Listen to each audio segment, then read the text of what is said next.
उनकी चाहत पे दिल मजबूर हो गया, उनकी चाहत पे दिल मजबूर हो गया। बेवफाई करना उनका दस्तूर हो गया।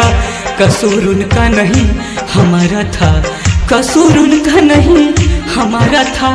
हमने चाहा ही इतना कि शायद उनको गुरूर हो गया। सुन सजनी रे रोबेल तोहर दीवाना, सुन सजनी रे रोबेल तोहर दीवाना। लागता कि भूल गइलू हमरा के छोड़ के गइलू, ठोकर मारे ला जवाना हो।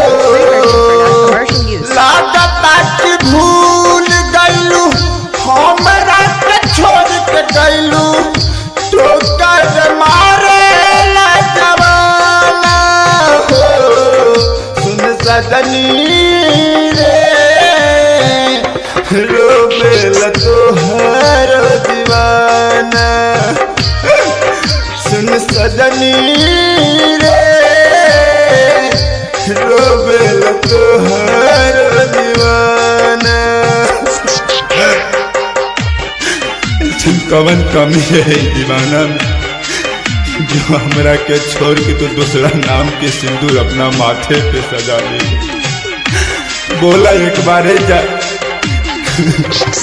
तू ही हमर जान रह, दिलवा के परान हो।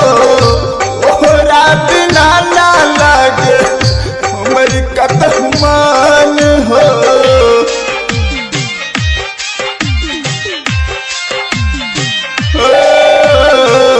तू ही हमर जान रह, दिल के परान हो।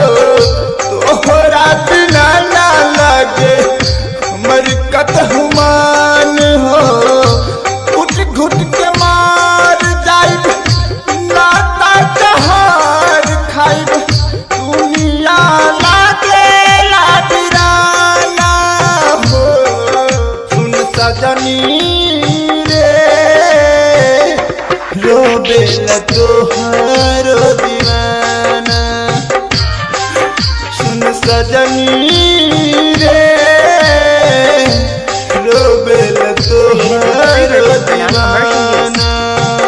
पहले जिंदगी छीन ली मेरी, पहले जिंदगी छीन ली मेरी, अब मेरी मौत की फायदा उठाती है।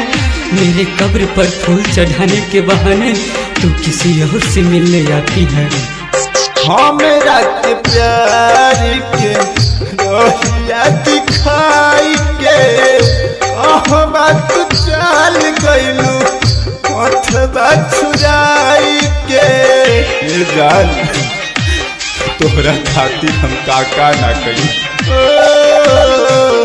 हमरा के प्यार के रोहिया दिखाई के बात चाल गइलू, अथवा छुराई के। रातिया के नींद न आवे, हमरा के कुछ न भावे, मर मर के जिए रोजाना हो।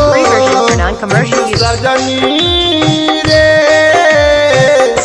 रोबेल तोहर दीवाना, सुन सजनी रे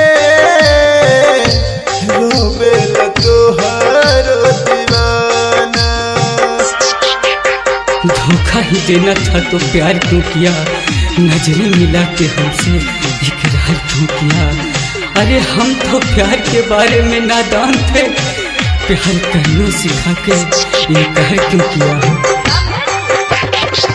राइटर धराम यरबा बहुत समझाइले, आशुतोष राणा जी बहुत के बुझाइले। Created with free version for non-commercial use. Premchand गोयल भैया बहुत समझाइले, ओ करन बात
सजनी रे